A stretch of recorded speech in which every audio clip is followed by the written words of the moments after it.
A number of issues we have to talk about. I have in the studio Alexander Afenyo Markin. He's a member of parliament for Ifutu. He's also a legal practitioner. And joining me as well is Chuflos Tetechai, a member of parliament, no, former member of parliament for Ablekuma. Don't worry. It was a deliberate thing to, that's good. When are you going to be paid your monies?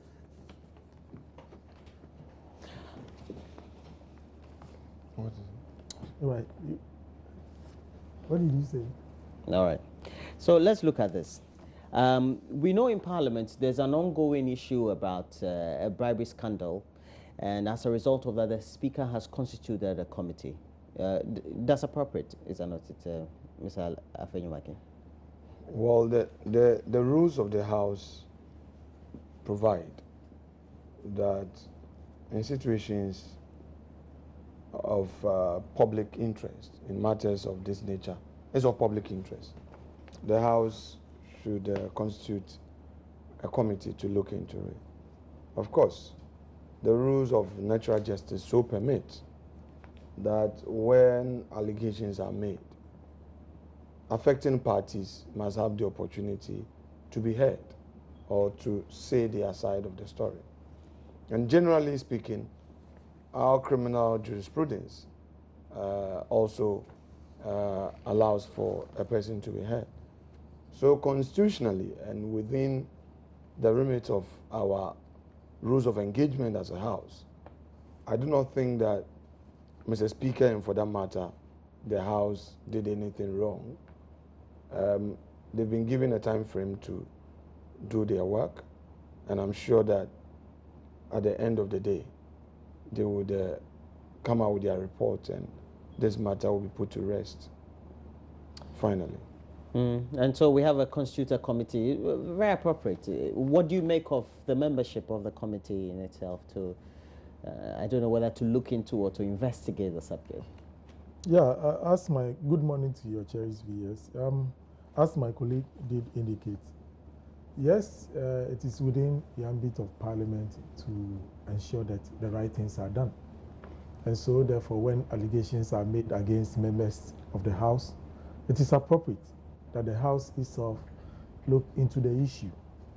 You remember when the issue of bribery allegations against the judiciary came up. It was the judiciary that set up its own committee to go into the matter. And at the end of the day, we all saw the results. So it is not a different thing for Parliament to form this committee to look into the issue at stake. But what members or what the public is raising issues on are maybe some of the members on the committee, with the reason that these are members who are also going to be vetted by the same appointment committee. And I believe the rule of natural justice would not permit such an arrangement. Because for me, those members, for me, I'm not doubting their integrity, but for the fact that they are also going to be brought before the committee on similar issues in terms of inquiring from them why they want to take those positions and so on and so forth. And if issues have come out as a result of the same committee, and these are people who are going to also look into it, I think there is something that needs to be looked at in that particular area. Well, by way of explanation, yeah. I think the standing committee of the House to deal with a matter like this is a privileges committee. But yesterday the debate was that, well, the chairman of that committee is affected, and then some other members. So then the House has that inherent mandate to constitute an ad hoc committee. So this is an ad hoc committee. Now, as to the issue of somebody being a judge in his own court, I think that has been dealt with by moving away from the privileges and creating the ad hoc committee. Now, I think that if you say that because one or two members of this ad hoc committee are also going to face vetting, hence, I think that is too inelastic to bring to the fore, in the sense that the vetting process or the need to be vetted will not affect their work. In looking at some of these things, you have to look at the likelihood prejudice. Is there any likelihood that the person will compromise his stand? It's a bipartisan matter. So I cannot foresee how Honorable Ghartey, as a chairman of this ad hoc committee, would feel that because I am going to face the vetting committee, and some members of the vetting committee or some members of the vetting committee are the most affected in this matter, I am going to soften my stance with respect to the work I'm going to do. By the way, vetting is done quite openly. They raise issues of national importance.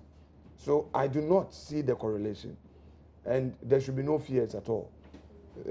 Honorable Ghartey, having been a speaker before, an attorney general, has what it takes to chair a committee of this nature. So let's give them the opportunity to do what they've been asked to do. But I take note of the issue my good brother and chief diplomat has raised. I call him chief diplomat, yeah, because of his approach in dealing with issues. He's a diplomat.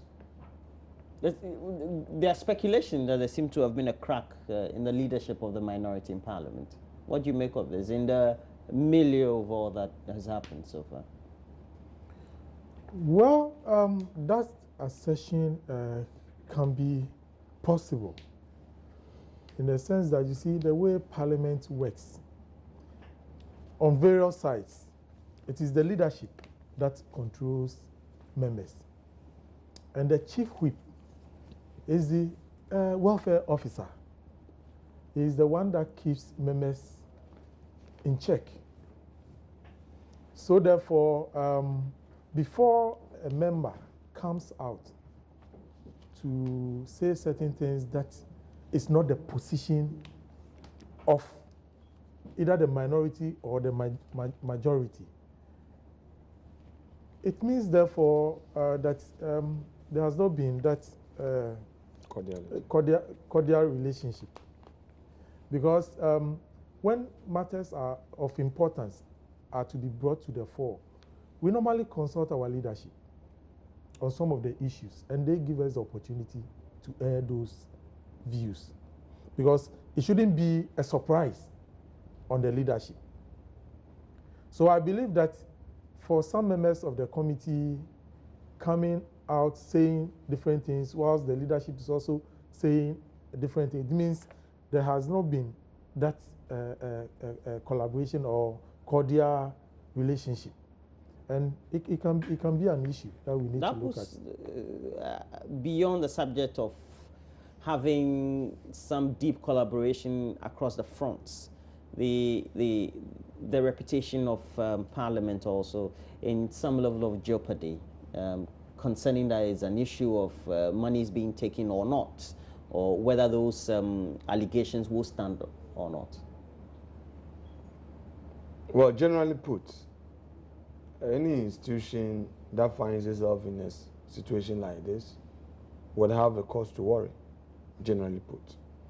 But it appears from what we heard over the past few days that there seemed to be some internal disagreement. And I so rely wholly on the submissions by Honorable Tetechai.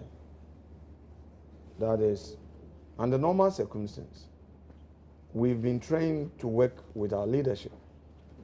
We've been trained to act collective. So as soon as you see individual parliamentarians taking individual stand, then there's a problem. In fact, even the Constitution is clear that at a point where you disagree with your group, you must be prepared to resign.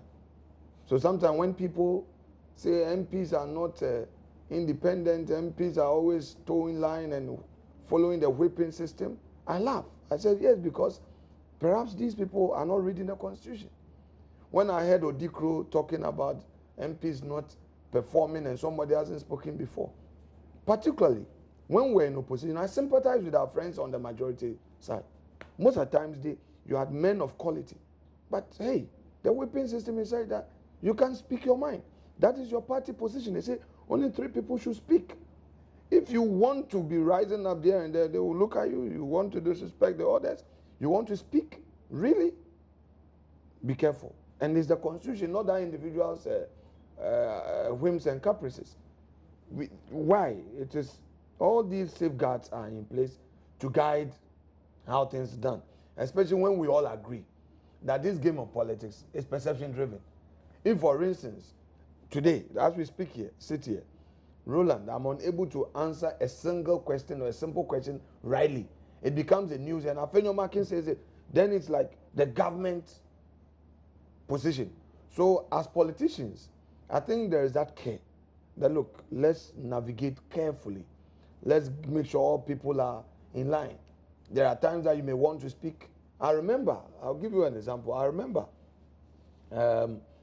when I was on the Defense and Interior Committee, you know, we had come to Parliament. The exuberance, the enthusiasm, young men. Like what is being displayed? Oh, okay, just go, don't relate. Go on with your comment. Very well. Roland, very well. In my political life, I'm careful about 3 hosts. 3, and you are one of the 3. With your mischief, don't do mischief. I'm making an absolute statement. You made me forget what I was going to say, but I've remembered. In my first term, there came a time that we were going to discuss the budget of the Defense Ministry, which included the armed forces and all that. So I prepared and had gone to my ranking that, oh, say, Professor Mikasa on the. I said, okay. Then I took a slot. When we were just, it got to my turn. Then the speaker said, yes, we are done. It's just 2-2 on each side. Yeah. And then they closed the matter. So later, the chairman of the committee, who was on the other side, had met me and we had developed our relationship so well. So at the point, he said, Markin, you know, when he said, dribble kakra, I said, you know, say, defense issues, security, the point you wanted to advance were not wholesome. So we dribbled you. I said, oh. So at that point, I said, oh, okay. When it comes to Parliament, it's a national interest. You may want to say something, but it may not be wholesome for the state and its security. So even at that point, leadership can agree that you must be stopped. So I've grown to appreciate how Parliament works, and that even how you would want to make your point, you must be guided and all that. So I agree that where you see somebody moving to the east and somebody from the east moving to the west, then hey, what's going on? Any serious politician who understands parliamentary politics will say, no, there's a problem. But I wouldn't overjoy over the happenings on the other side, because it's not good for our democracy. I can only pray that the leadership of the minority will put itself together. Honorable Haruna, a good politician, will rally his people around him, and then they do their business of constructively keeping us on our toes, because power can get you to do something that may not help the cause of the people. But you need a vibrant opposition to get you there. If the opposition is divided, it's not good for our democracy. We've been hearing of the divisions. Because he learnt, after terms in office, he's learnt a lot. And no, but I've learnt a lot from him too, and he agrees with that. He knows it. Okay, that's all right. Bad boy. All right, so now appropriately, we have to move on to the next subject. And the Vice President, Mahmoud Bawumia, has been worried about sole sourcing of contract, and it's something he's been talking about for, I believe, the better part of 8 years. And The latest, attending an interaction just on Tuesday, was about the cost of a house being built for the Vice President of the Republic of Ghana, which was costing the state some 13.9 million US dollars. Big sum, if you ask me. But the underlying factor was that he felt that the pension for sole sourcing was not the appropriate means by which we can get value for money. Thank you very much. For me, I would say campaigning is over. So campaigning is over. He's campaigning. People have been elected into office to see to the business of the country. And so therefore, the onus lies on the president and the vice president to act where necessary. If the president or the vice president thinks that there has been something wrong with that project, that is why he's been put into office. They should investigate and then tell the good people of this country whether something wrong has gone with that project. For me, this issue of propaganda, when it comes to work, I don't subscribe to that. I don't. So the vice president is doing people propaganda. have been elected into office to solve the number of problems that we have as a country. And if we think there's a project that is ongoing, which does not merit the amount of resources that has been allocated, let's get into it, tell the good people of this country the wrongs that has been done. And those who were involved, they should face the rigors of the law. As simple as that. But this is not the time to be lamenting. No, that period is over. The period for propaganda, for me, is over. You have a term of office to serve the good people of this country. And so therefore, with all the powers that has been handed over to you, it is not a period for lamenting. Solve the problems. Is it a replica of a period post-2000, post-2008? And we're also seeing now, just try to reiterate the ills of the past, just as an excuse for trying to perhaps learn the period or try to do the assimilation within the early periods of an incoming administration. Look, Roland, there are no lamentations here. Nobody is doing any propaganda. The vice president spoke to the issues at stake and the facts as he found them. What did he say? There was a general call on all of us to be patriotic. There was a general call on all of us to ensure value for money. It was a roundtable discussion where stakeholders were taking turn to discuss issues of national interest. It got to his turn. He said, look, yes, I agree with the general concerns being raised by all of us here. There's one point I've just discovered. That is the official bungalow for the vice president. I asked why it was delaying. They said, oh, they owe the contractor. She looked at it, they said, oh, $13 million. $13 million. If you convert that into Ghana cedis, you are looking at something around 42, 45 million Ghana cedis.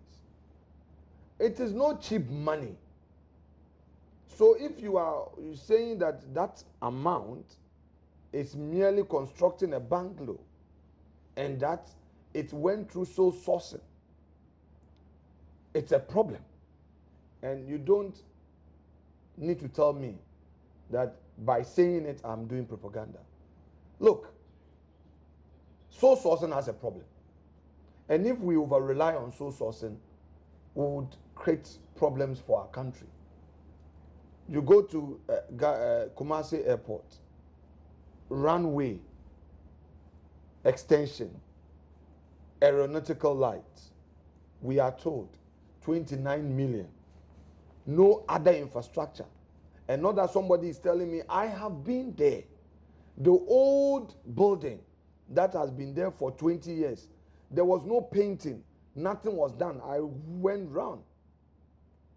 Good. You have the same amount being quoted in somewhere Ethiopia as being the amount for the construction of an airport. My question is, wouldn't it be reasonable to raise eyebrows on this? At my backyard in Efutu, University of Education, Winneba, we have one contractor the same day being awarded 6 different projects under restrictive tender, totaling 88 million Ghana cedis. One person being awarded, do this project, do that project. I have letters all signed on the same day, no bidding. And if you look at the restrictive tender, very questionable. The same contractor appearing on each other project. And not that he has even done some big project of that nature, because the conditions under which you can do restrictive tendering or sole sourcing are so compelling. These are not there. And then even the figures, you have an entity tender committee raising questions like, how did you come by this? And they write back and find a way of justifying one contractor. So I beg with our friends.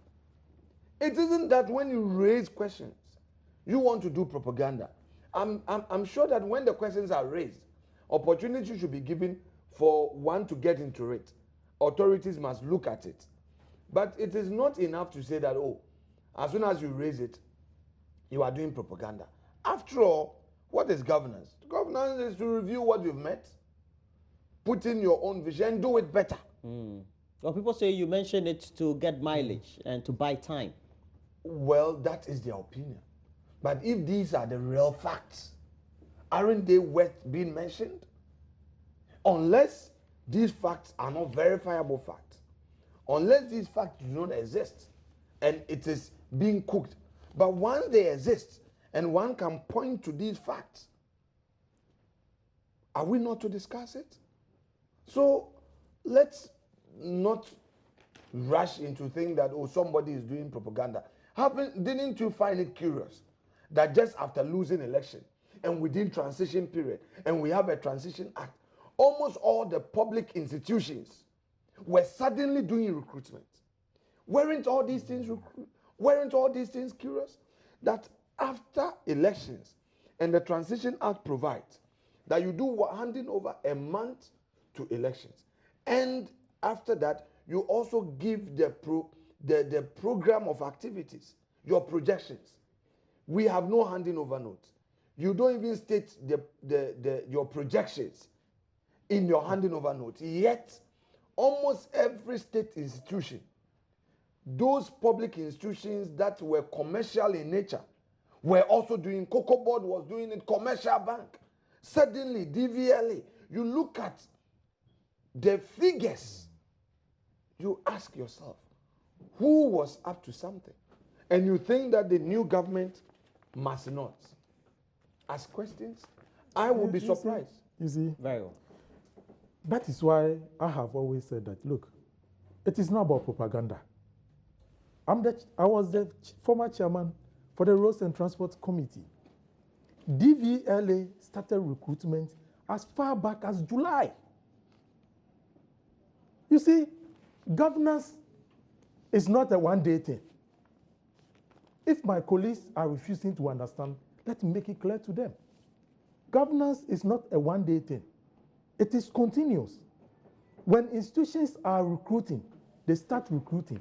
It is not done on a single day. GRA did recruitment some time ago.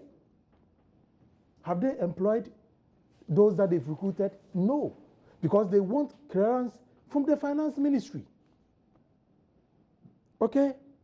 So you see, if a government is to come into office and people are being recruited, you don't say because you are in charge, those recruitments shouldn't go on. They've been done illegally. At least I can give you 2 institutions that have also, I have some form of oversight in terms of what they do. I was a procurement member on the GRE. So I know what I'm talking about. Former chairman for the Roads and Transport Committee. So I knew what DVLA, what they were doing. So these are all propaganda. And the question is it that we intend to take people out of public service, and then after we've taken them away, we then recruit? Is that the employment that we want to create as a nation? Is that the strategy? Is it what is it the strategy the NPP government? Exactly. They want to take people out so to fix their people in. Look, no, not even fixing their people. But if you want to create employment as a government, you devise ways of creating that opportunity. Okay? So if a previous government has done recruitment, and you also want to recruit people into various sectors of the economy, do you send those people away and then start a new recruitment? Is that the good governance that we are all talking about? It doesn't make sense for me. I'm sorry to be very harsh. And you seem to... It doesn't make sense. And you seem to Look, think... let me give you an example. That those who be brought in new are related to... No. I'm looking at the principles. Look at the school feeding program. Okay? People are on contract. They are working. Party people want to take over these jobs from them. The question I ask myself, there are so many schools in this country that are without the school feeding program. So if government really wants to enhance productivity, create more employment, what is the best thing to do? You extend the program. You expand to more schools. And that will generate the employment that you are talking about. But you don't send people away and then re-recruit and say you are creating employment. Is that employment? No, I'm asking. Is that employment? It is not. You've not created any employment because you threw people out and then you brought people in. Is that the good governance that we want as a country? So please, we have voted for a government to perform. You have a task ahead of you. I'm saying that the propaganda must stop. The propaganda must stop. And we know that the Labour Minister designate appeared before the Appointments Committee. And the ranking, as well as the minority leader, asked him if he saw anything wrong with dismissing the CEOs for the various SOEs. Roland, I have already described my honorable senior colleague. I have that much respect for him as a mischievous diplomat. Hey, look at and no. Don't use those words. No. His style doesn't come as a surprise at all. No. And I would tell you why. Are you discussing me or discussing the issues at stake? I'm discussing the issues you brought up. Exactly. Yes. Let's discuss the issues. Yes. That's why I'm trying to coach you in your approach. You see, this is a political question, and it will be answered politically. When you were doing your school feeding, I always want to cite the examples that I know. School feeding program, okay? In Winneba, Efutu, it is your party women organizer, your party assistant secretary, your chairman also gave some to the former assemblywoman of your party who was the main coordinator for the former MP. It's all about your party people. We've won an election. Our party people, how should they survive? Cool. I'm answering a political question. Wow. Yes, don't worry. I'm answering a political question with an example. You give the jobs to your party people. I need to let you know. It is not true. Let me finish. It is not true. I kept quiet for you. No, give you several examples. Theo, I allowed you. I can give you several examples in my community. No. Those who were doing the school feeding program, we added on. We did not dismiss them. What is this? No, please. No, let me finish. I'm giving you an example I know. I don't want to be speculative. I am telling you But that your example is not representative of the whole, is it? I am saying an example that I know. Is your example representative That I know. of the whole? That I know. Is it representative of the whole? That I know. Yes, that you know. But what that you know, is it a representation of what Let happens? me give you an example I know. You've not spoken to others. So wait until you speak to others. Then you put all together. Then you can determine whether or not it is a trending matter in terms of how the NDC did it.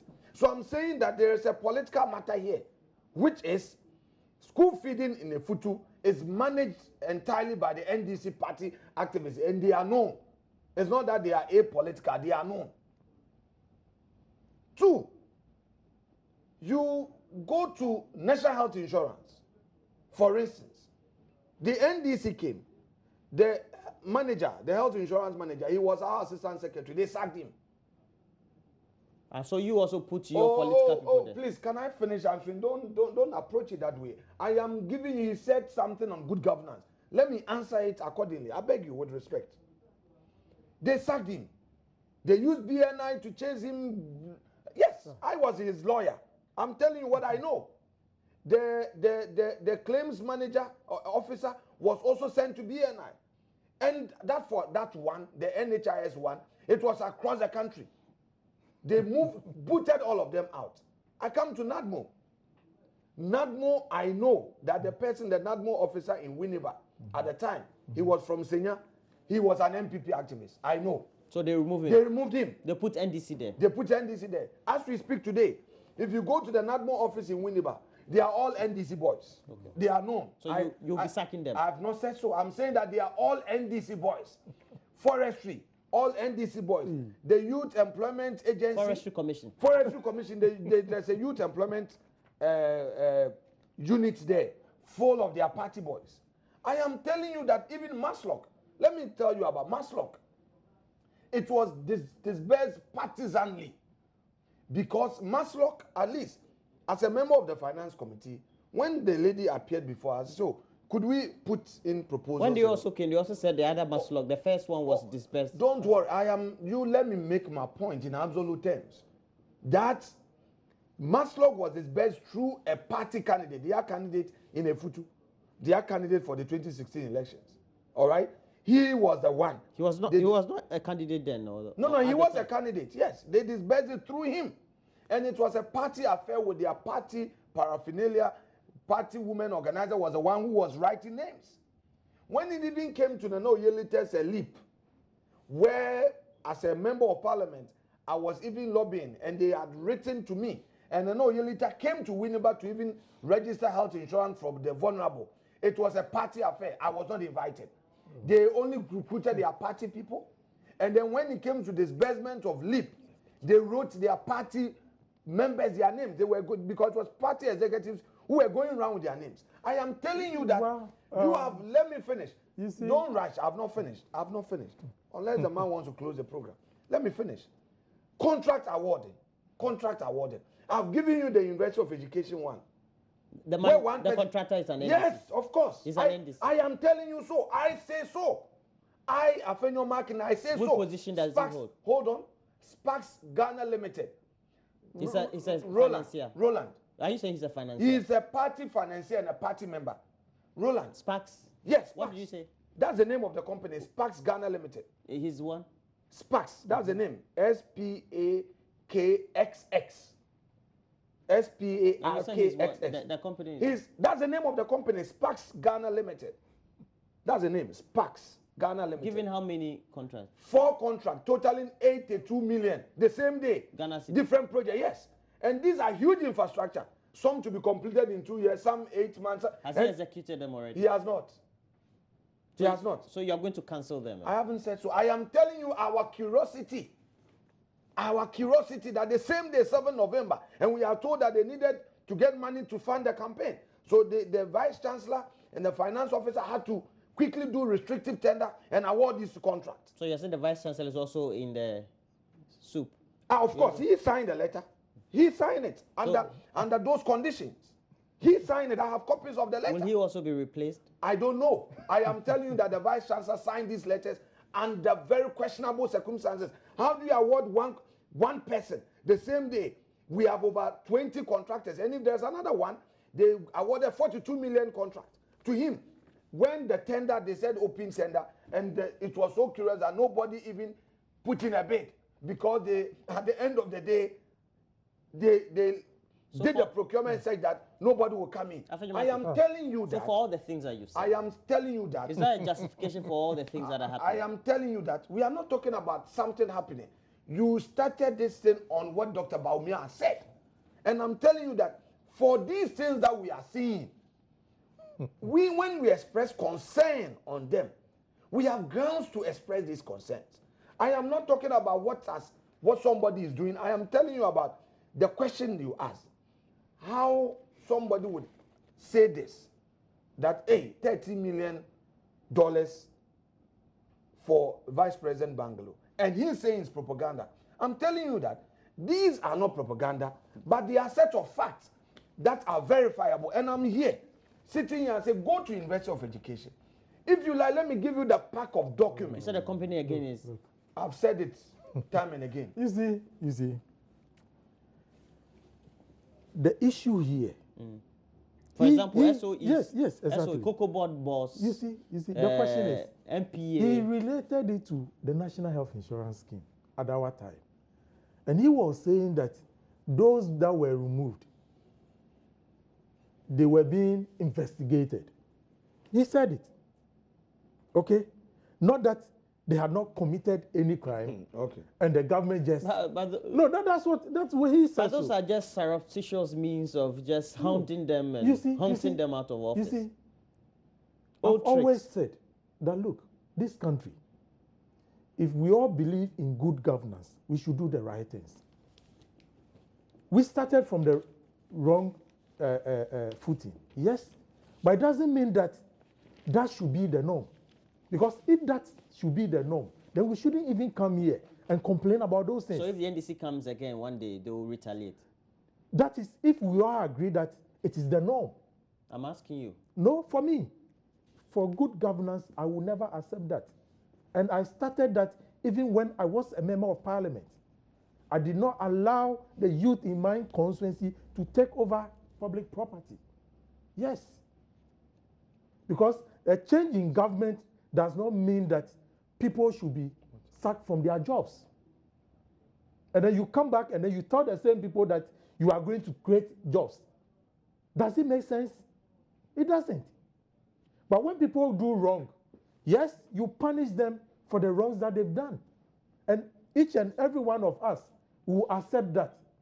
But where people have not committed wrong, but because you are in power, they should go home and then employ different people. And it's unfair. It is totally barbaric.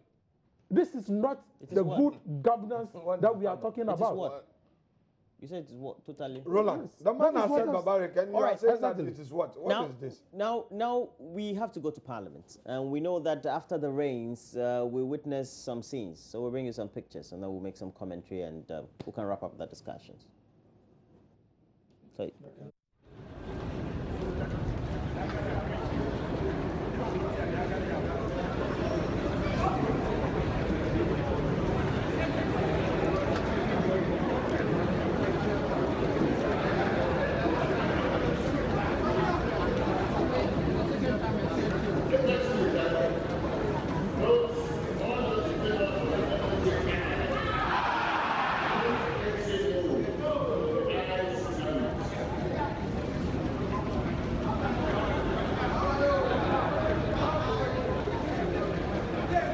Sit down.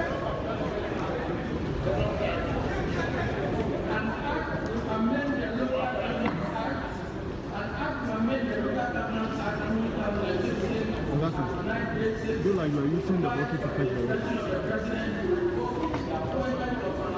Do like you are using the bucket to fetch the water.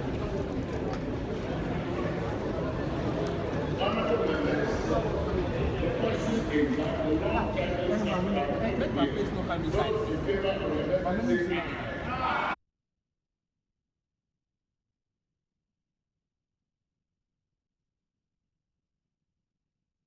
And it's because after the rains, the roof partly got ripped off the roof of Parliament, and you can see that the public gallery leaking and demonstratively a mineral water bottle being used to collect the water. Seriously. What do you make of this? Some of the scenes, Mr. Afenyo Markin. I mean, which of the scenes? Well, we have leakages and all that. I'm sure today. I think the estate office of the house will look at it. There's an estate department. Okay, there's an estate department. Yeah, there's an estate department. They should be able to look at it and then come out with whether there were some structural defects, so that same could be addressed quickly. Yeah, I have seen the pictures this morning, the area view in terms of you have some the of building. the pictures, I haven't seen them. Yeah, I'll show them to you. And per what I have seen is the roof, part of the roof got ripped off. Yeah, got ripped off, and that has caused what we see now. And I believe that, as he rightly said, the estate department should quickly as possible call in the contractor who did this work, so that I believe normally when contracts are being given, there is room for liability period where defects can be looked at, and especially when it is a rainstorm, something should be done. And I believe that maybe the contractor will be called back to come and look at what actually caused the roof to be. Because if you look at the whole thing, it was a section that went off. So this can be easily handled.